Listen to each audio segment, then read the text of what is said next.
হজের কাজ শেষ, এখন কাজ কি? ফাজকুরুল্লাহ, তখন আল্লাহর জিকির আজকার বেশি বেশি করো। আল্লাহু আকবার, আল্লাহু আকবার, লা ইলাহা ইল্লাল্লাহ, আল্লাহু আকবার, এগুলা বেশি বেশি পড়ো। আর আল্লাহর কাছে চাও। তো মানুষ কি চায়? আল্লাহ বলতেছেন মানুষ কি চায়? কিছু মানুষ আছে যারা শুধু দুনিয়ার ভালাই চায়। আল্লাহ আমি শুধু দুনিয়া চাই। তো আল্লাহ বলেন এটা পাওয়া না পাওয়ার কোনো নিশ্চয়তা নাই। হয়তো দুনিয়া পাইতেও পারে, নাও পাইতে পারে, চাইলেও পাইব, না চাইলেও পাইব। আর যারা আখিরাত চায়, দুনিয়াও চায়, এরা হচ্ছে আল্লাহ বলেন এদেরকে আমি দিব, দুনিয়াও দিব, আখিরাতও দিব। এই জন্য আল্লাহর কাছে চাইতে হবে, দুনিয়াও চাইতে হবে, আখিরাতও চাইতে হবে।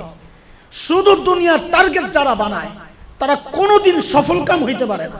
আল্লাহ বলেছেন ইন্নাল্লাযীনা লা ইয়ারজুনা লিকানা ওয়া রাদু বিল হায়াতিদ দুনিয়া ওয়া তামান্নু বিহা ওয়াল্লাযীনা হুম আন আয়াতিনা গাফিলুন উলাইকা মাওয়াহুমুন নার বিমা কানু ইয়াকসিবুন। আল্লাহ বলেন যাদের টার্গেট শুধু দুনিয়া, আখিরাতে আমার সাথে মিলিত হতে চায় না, আল্লাহ বলেন তাদের জন্য কঠিন আযাব অপেক্ষা করতেছে। নাউযুবিল্লাহ পড়বেন না? এটা আপনাদের কলিজায় লাগে নাই? এই জন্য আমাদের টার্গেট শুধু দুনিয়া না দুনিয়া এবং আখিরাত? দুনিয়া এবং আখিরাত। বলেন আল্লাহর কাছে সন্তানের জন্য কি চাইবো? শুধু দুনিয়া চাইবো না আখিরাতও চাইবো? বলেন বলেন, কে শিখাইছেন আমাদেরকে এটা? কে শিখাইছেন? খলিল ইব্রাহিম। আমরা ইব্রাহিম আলাইহিস সালামের সন্তান না?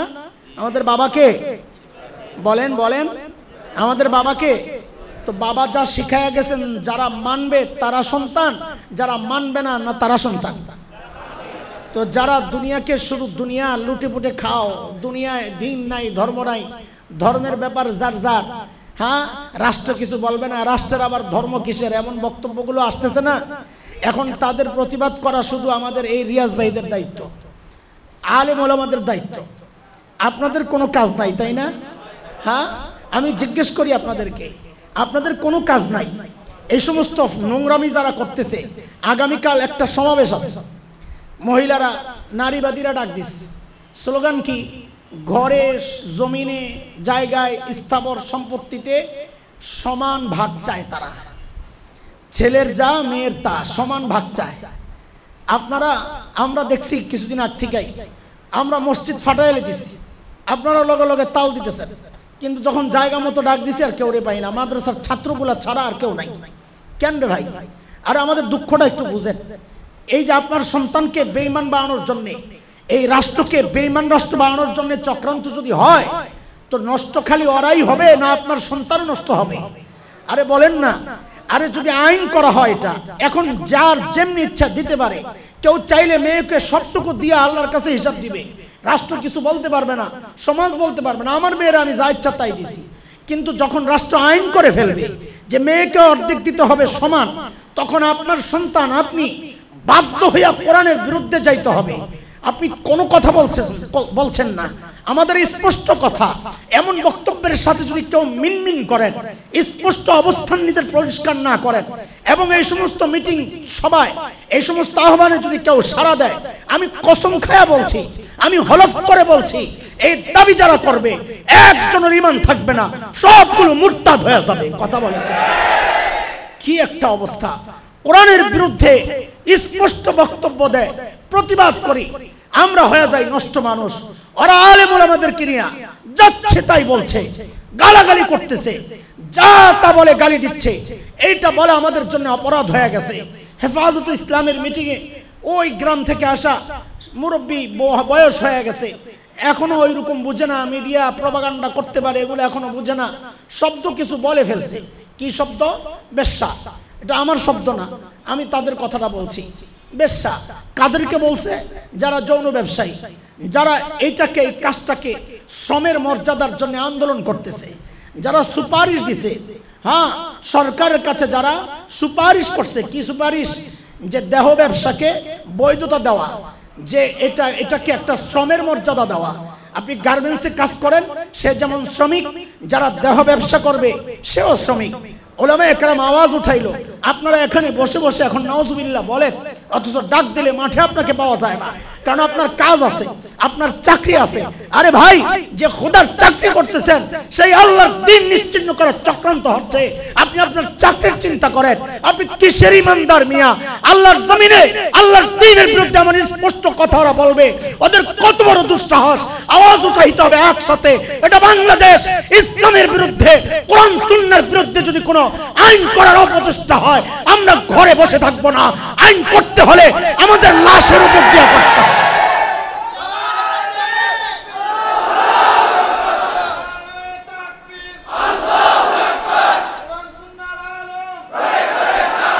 আচ্ছা একটু শুনেন, আপনারা একটু শুনেন, বুঝেন। আমাদের অনেক বোনরা আছে, আমরা এগুলা বললে অনেকে মনে করে আমরা নারীদের বিরুদ্ধে।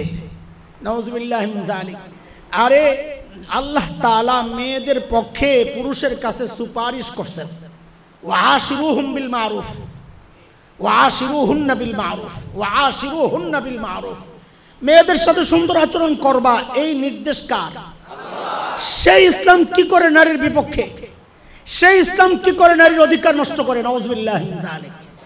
একটা পাইছে, ওই যে অর্ধেক অর্ধেক হিসাব, ওইটা ছেলে পায় অর্ধেক, 1 2, মেয়ে পায় 1, এটা মাথায় ঢুকছে, এটাই সবাইরে বোঝায়। এই একটা দিয়াই সব কিছু যে ইসলাম নারীদের বিরুদ্ধে। আচ্ছা আপনারা কি বুঝছেন এটা রহস্য? 1 আর 2 এর রহস্য কি আপনারা বুঝেন? আমি ছোট্ট করে বলি, এটা আমার আলোচনার বিষয় না, আমি চলে যাবো আরেক জায়গায় বলতে মানে বয়ানের আরেক জায়গায় আর কি, জায়গা চেঞ্জ না, বিষয় চেঞ্জ।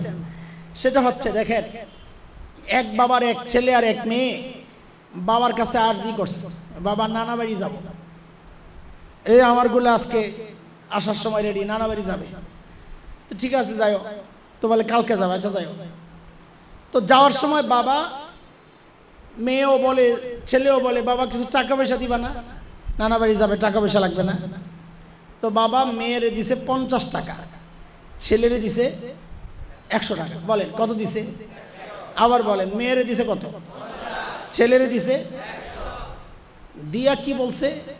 দিয়া বলছে, আব্বু যাওয়ার ভাড়াটা আর আসার ভাড়াটা তুমি দিও। কি বলছে? কারে বলছে? বাবা যাওয়ার ভাড়াটা আসার ভাড়াটা তুমি দিও। তো যাইতে লাগছে রিক্সা ভাড়া 50, আসতে লাগছে 50। আচ্ছা বলেন তোর রয়েছে কত? আর মেয়ের রয়েছে কত? এখন এই সমাজের এই নষ্ট নারীবাদীদের অবস্থাটা দেখেন। বাবাই যেই খালি 50 টাকা মেয়েরে দিল আর 100 টাকা ছেলেরে দিল, এটুক পর্যন্তই আপনার করে রেখা লাফায়া উঠছে। এই দেখেন কি বৈষম্য! একই বাবার ছেলে, একই বাবার মেয়ে, মেয়েরে দিল 50, ছেলেরে দিল 100। এটা কি হয় না? আমরা সমান চাই।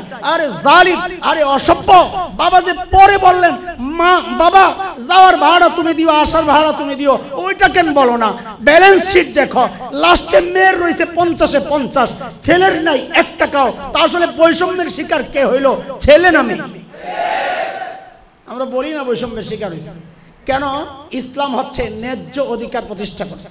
কি ন্যায্য অধিকার বুঝেন? ন্যায্য অধিকার বুঝেন? বুঝেন না? না আচ্ছা বুঝাই। একটা লম্বু একটা দাঁড়াও তো, লম্বা চূড়া কেউ নাই? এত পিছনে না, আমার কাছে হইতে তো। আচ্ছা তুমি আসো দিক দিয়া, দ্রুত আসো, দ্রুত। ইসলামের বন্টন রীতিটা একটু বুঝেন আপনারা। আপনাদের জন্য মনে কোনো খসখসি না থাকে, ওই পাশে আরো দূরে মাহফুজ এদিকে আসো, ওই সাথে একটা পিচ্ছিরে আনো।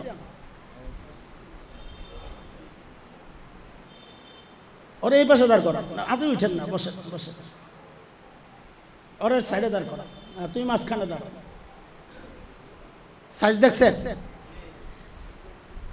ওই যে লম্বুটা, এই লম্বুর এই বরাবর একটা দেয়াল, যেটা মাহফুজের মাথা বরাবর, আর ওর আর উপরে। এখন দেয়ালের ওই পাশে খেলা চলতেছে, কথার কথা, আপনারা যেটা দিয়ে ভালো বুঝবেন ওইটা বুঝাইতেছে। খেলা চলতেছে। এখন ওই পাশে লম্বু ডাইরেক্ট দেখতেছে, কারণ এর তো চোখ লম্বা আছে, দেখতেছে। সামনে ইট পড়ে রয়েছে 3টা। কয়টা? কয়টা? এখন এরে 2টা দিলে হ্যাঁ দেয়, আর ওরে একটা দিলে ও দেয়। লম্বু ইট ছাড়াই দেয়। মানে আপনি কি করবেন? এরে কয়টা দিবেন? ওরে কয়টা দিবেন? পরেরটারে এখন এই নারীবাদীরা কি কয়, না না এটা হবে না, সমান অধিকার, সবাইরে 3টা সমান দিতে হবে। আরে কার কতদূর লাগবে সেটা না তুমি দেখবা, সবাইরে সমান কেন দিবে? আল্লাহ তারে যে লম্বা বানাইছে রে, দেখো না আল্লাহ তার লম্বা বানাইছে না, সে তো এমনি ইট পাইয়াই রয়েছে, তারা নতুন করে কি দিব? মেরে আল্লাহ তো দিয়েই রাখছে, বলে কি দিছে এটা বুঝেন। যাও, বুঝছেন নি আপনারা? এটার নাম ন্যায্য বন্টন। এটার নাম কি? এটার নাম কি? ন্যায্য বন্টন। ওরা চায় সমান বন্টন। বলে আল্লাহ মেয়েরে কেমনে দিয়া রাখছে আগের থেকেই, ওই লম্বরে দিয়া রাখছে আগের থেকে, লম্বা বানাইছে, আর ইট লাগবো না। আল্লাহ মেয়েরও আগের থেকে দিয়া রাখছে, বলে কি দিয়া রাখছে ওইটা বুঝেন। বলেন আবার আমাদের রিয়াজ ভাই মাদ্রাসার বোর্ডিং ম্যানেজার আসছে, বাজার করবে, হুজুর টাকা দেন। রিয়াজ ভাই বাজারে কত লাগবে? বলে 5,000। হুজুর পকেট থেকে 5,000 বের করে দিছে, এই 5,000 দিছে কি জন্যে? সবাই বলেন। রিয়াজ ভাইয়ের পিচ্ছি আছে একটা, খালি দেখি মোড়ামুড়ি করে, কিরে কি হয়েছে? কাপু বাজারে যাবো একটু, তো যাও, তরে দিয়া দিছে, হুজুর আর বাজারে লইয়া যাবে। এখন যেই বাজারে যাওয়ার অনুমোদন পাইছে পিচ্ছি, এখন একটু কেমন কেমন জানি করে। তো বাবা মা সন্তানের স্বভাব সম্পর্কে সবচাইতে ভালো জানে। ভাই বুঝছে হ্যাঁ কি লেগে মোড়ায়, পকেট থেকে একটা কসকসে 100 টাকার নোট বের করে কয় নে মজা খাইছে। বলেন আমার সাথে শব্দটা বলেন, কি জন্যে দিছে? কত? আর ওই বোর্ডিং ম্যানেজারে দিছে কত? কি জন্যে? আর পিচ্ছিরে দিছে কত? কি জন্যে? যেই ওরে 100 টাকা দিছে, ও এমন এক মোড়া মারছে, কি হয়েছে? আরে কি হয়েছে বলবে? আশ্চর্য, কি হয়েছে বলবি তো? আমি 100 নেব না। কত লাগবে তোর? বলে আমারে 5,000 দিতে হবে। বলে 5,000 কেন? করে দিছ? কত বাজারে যাবে? আমিও তো যাবো, সমান অধিকার। আচ্ছা আপনারা বলেন, এই যে পিচ্চির 5,000-এর দাবি, এটা যৌক্তিক না শিশুসুলভ পাগলামি? পাগলামি কিনা? পাগলামি কিনা? এই যারা সমান অধিকারের কথা বলে, ওরাও ওই মাথায় নষ্ট হয়েছে, পাগলামি করে যাচ্ছে। কেন? এবার বুঝেন। আল্লাহ ছেলেকে ভাগ দিয়েছেন 2টা, বলেন। মেয়েকে ভাগ দিয়েছেন কয়টা? আবার বলেন, ছেলের ভাগ কয়টা? মেয়ের ভাগ। আল্লাহ ছেলেকে ভাগ 2টা দিলেও দায়িত্ব দিয়েছেন আবার 4টা। কয়টা? ভাগ কয়টা? দায়িত্ব কয়টা? মেয়েকে আল্লাহ ভাগ দিয়েছেন কয়টা? দায়িত্ব আমি যেমনি বলি ওইভাবে বলবেন, তো যারা সংশয়বাদী ওদের কলিজায় লাগলে সংশয়ের নিচেতে পড়ে দেবো গা। বলেন 0। না, উচ্চারণ সহি হয় নাই, সিফত মাখরাজ সব ঠিকঠাক মতো আদায় করতে হবে। 0। ভাগ কয়টা? দায়িত্ব আবার ঠান্ডা হয়ে গেছে। ভাগ কয়টা? দায়িত্ব। সাবাস। ছেলেরে ভাগ দিয়েছেন কয়টা? দায়িত্ব। এবার বুঝেন কেমনে কি? আল্লাহ ছেলেরে ভাগ দিয়েছেন 2টা, দায়িত্ব দিয়েছেন 4টা। কেমনে? ও ছেলে, তুমি যদি স্বামী হও তো স্ত্রীর ভরণ পোষণের দায়িত্ব তুমি স্বামীর। ও ছেলে, তুমি যদি বাবা হও তো কন্যার ভরণ পোষণের দায়িত্ব তুমি বাবার। ও ছেলে, তুমি যদি সন্তান হও তো মায়ের ভরণ পোষণের দায়িত্ব তুমি সন্তানের। ও ছেলে, তুমি যদি ভাই হও বোনের ভরণ পোষণের দায়িত্ব তুমি ভাইয়ের। ভাগ দিয়েছেন কয়টা? দায়িত্ব। আল্লাহ মেয়েরে ভাগ দিয়েছেন কয়টা? দায়িত্ব। কেমনে 0? ও মেয়ে, তুমি যদি স্ত্রী হও তো তোমার ভরণ পোষণের দায়িত্ব তোমার স্বামীর। ও মেয়ে, তুমি যদি কন্যা হও তোমার ভরণ পোষণের দায়িত্ব তোমার বাবার। ও মেয়ে, তুমি যদি মা হও তোমার ভরণ পোষণের দায়িত্ব তোমার সন্তানের। ও মেয়ে, তুমি যদি বোন হও তোমার ভরণ পোষণের দায়িত্ব তোমার ভাইয়ের। বলেন তো ভাগ কয়টা? ভাগ কয়টা? দায়িত্ব। তো দায়িত্ব নয়, ভাগ একটা কি জন্যে? বলে মজা খাইতে। বলেন কথা তো বলে না, কি জন্যে? কি জন্যে? আর ওরে 2টা দিছে কি জন্যে? বাজার করতে। বলেন না, ছেলেরে ভাগ দিছে কয়টা? কি জন্যে? বাজার করতে। ওরে ভাগ দিছে কয়টা? কি জন্যে? অত বাজারের দায়িত্ব নাই, কয়টা দেওয়া হয়েছে? কি জন্যে? এখন এই মজা খাওয়া গ্রুপ যদি বলে আমারও বাজারওয়ালার মতো সমান সমান দেওয়া লাগবে, বলেন এই দাবি যৌক্তিক না পাগলামি? আরো জোরে বলেন। এই পাগলামি সমাজে বাস্তবায়নের জন্য আগামীকালের এই আহ্বান ওরা করছে, এগুলোকে প্রতিরোধ করতে হবে তো ইনশাআল্লাহ। আলেম ওলামারা ডাক দিলে আগায় আসতে হবে তো ইনশাআল্লাহ। আপনি কোন দল করেন এটা আমার জন্য কোনো বিষয় না। আমি নিজেও রাজনীতির সাথে সম্পৃক্ত না। আপনি কারে ভোট দেন আমি জিজ্ঞাসাও করছি না। কিন্তু আপনি কালিমা যেহেতু পড়েছেন, কালিমার দাবি হচ্ছে কোরআন মানা, কালিমার দাবি হচ্ছে শরীয়ত মানা, কালিমার দাবি হচ্ছে আল্লাহর জমিনে আল্লাহর দিন কায়েমের চেষ্টা করা, মনে মনে আশা করা, এটা কালিমার দাবি। উল্টা যেগুলো প্রতিষ্ঠিত আছে এগুলোই শেষ করার পরিকল্পনা ওরা করতেছে। আরে আমরা তো পরিকল্পনা করি বাংলাদেশে ইনশাআল্লাহ খুব শিগগির কোরআনী শাসন কায়েম হবে, শরিয়া আইন চালু হবে। আমাদের চিন্তা তো এটা ইনশাআল্লাহ। বলে এই চিন্তা কোত্থেকে করেন? কই দুনিয়া দেখে আশাবাদী হয়েছি। বলে কি দেখছেন? বলে তুমি দেখো না সিরিয়ায় কালিমার পতাকা যে উঠে গেছে, দেখো নাই? আফগানিস্তানে কালিমার পতাকা উঠে গেছে, দেখো নাই? ইনশাআল্লাহ আমার দেশ দখলের হুমকি দেয়, দেখছেন না? তোমাকে হুমকির অবস্থা কি জানি? সিনেমায় তোমরা অনেক কিছু ফালাইতে পারো, কিন্তু পাকিস্তানে গেলে কেমনে কান্দাইতে হয় জাতি দেখছে, সারা দুনিয়ার মানুষ দেখছে। আমার দেশ দখলের হুমকি দেয়। আমি তো বলি হুমকি টুমকি না দিয়া ঢুইকা যা বেটা, সাহস করে ঢুইকা যা, খেলা হবে ইনশাআল্লাহ, খেলা হবে ইনশাআল্লাহ। খেলতে চাই বাংলাদেশে কোন ভারতপন্থী কোন কাউকে আর থাকতে দেওয়া হবে না, দাঁড়াইতে দেওয়া হবে না। ভারতের ভালোবাসা মানি সে বাংলাদেশের স্বাধীনতা সার্বভৌমত্বে বিশ্বাস করে না, যে বাংলাদেশের স্বাধীনতা সার্বভৌমত্বে বিশ্বাস করে সেইটাও বিশ্বাস করে আমার দেশ দখল করবে ঘোড়ার ডিম। আমরা তো স্বপ্ন দেখি ইনশাআল্লাহ খুব শিগগির দিল্লির লালকেল্লায় আবারও কালিমার পতাকা পতপত করবে ইনশাআল্লাহ। এটা আমাদের শুধু স্বপ্ন না, এটা বাস্তবায়ন হবে ইনশাআল্লাহ। হয়তো সেখানে আমাদের কিছু রক্ত যাবে, দিতে প্রস্তুত আছি আমরা। আরে আল্লাহর দেওয়া রক্ত আল্লাহর দ্বীনের জন্য দিব ইনশাআল্লাহ। রাজি আছি তো ইনশাআল্লাহ। খলিল আল্লাহর কাছে দোয়া করছেন, মনে আসেনি না? হারিয়ে গেছেন। দোয়া কি করতে হবে? শুধু দুনিয়া কি দোয়া করতে হবে? কাজী যারা বলে সংবিধান থেকে আখিরাতের চিন্তাবাদ, আল্লাহর কথাবাদ, বিসমিল্লাহবাদ, ওদেরকে বলবো তোরাবাদ। বলেন বলেন। যারা বলবে দিনবাদ তাদেরকে বলবো।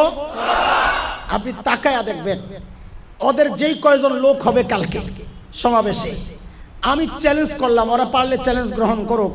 বাংলাদেশের এমন কোন ইউনিয়ন নাই যে ইউনিয়ন ভিত্তিক এর চেয়ে বড় সমাবেশ ইমানদাররা করতে পারবে। গোটা দেশ না, ওরা সারা দেশ থেকে যেই কয়টা নাস্তিক আইনা জমা করতে পারবে বাংলাদেশে, দুনিয়া পুরা বাংলাদেশের যে কোনো ইউনিয়নে এর চেয়ে বেশি আল্লাহর জমিনে আল্লাহর দিন চাই এমন লোক জমা করা যাবে। ঠিক কিনা বলেন? এত বিশাল জনগোষ্ঠীর বিরুদ্ধে যারা এরকম সুপারিশ করে, আপনি মনে করেন না এই কয়টা নিজের চিন্তা এগুলা করতেছে। এদের লেজ এখানে, মাথা সেই আটলান্টিকের ওই পারে। মাথা কোথায়? আটলান্টিকের ওই পারে। আমি একটা কথা বলেছিলাম আমাদের হেফাজত ইসলামের 3 তারিখের মহাসমাবেশে, আমরা দুইটা গোষ্ঠী দ্বারা আক্রান্ত, একটা দাদা গোষ্ঠী আর একটা দাতা গোষ্ঠী। একটা কি দাদা গোষ্ঠী, রাম বাম আর এই যে ফ্যাসিস্ট পতিত সরকারের কান্দে চইরা আমাদের ঈমান আকীদা শেষ করার চক্রান্ত করছিল, পালাইতে বাধ্য হয়েছে। এখন আবার দাতা গোষ্ঠী, এখন আবার এই ইউনূস সরকারের কান্দে চইরা আমার আপনার ঈমান আকীদা শেষ করার চেষ্টা করতেছে। ইনশাআল্লাহ তারাও এদেশে টিকতে পারবে না। এদেশে ইসলামের বিরুদ্ধে দাঁড়ায় কেউ কোনোদিন টিকতে পারে নাই, পারবেও না ইনশাআল্লাহ। কেন? কেন? কারণ এই দেশ হযরত হাফিজজির সেজদার সাক্ষী, এই জমিন কারি ইব্রাহিমের জিকিরের সাক্ষী, এই জমিন আল্লামা আহমদ শফীর তাহাজ্জুদের কান্নাকাটির সাক্ষী। এই জমিন থেকে ইসলাম নিশ্চিহ্ন যে করতে চাইবে, খোদার কসম সে চিরদিনের জন্য নিশ্চিহ্ন হয়ে যাবে। থাকবেন তো, পাবো তো ইনশাআল্লাহ।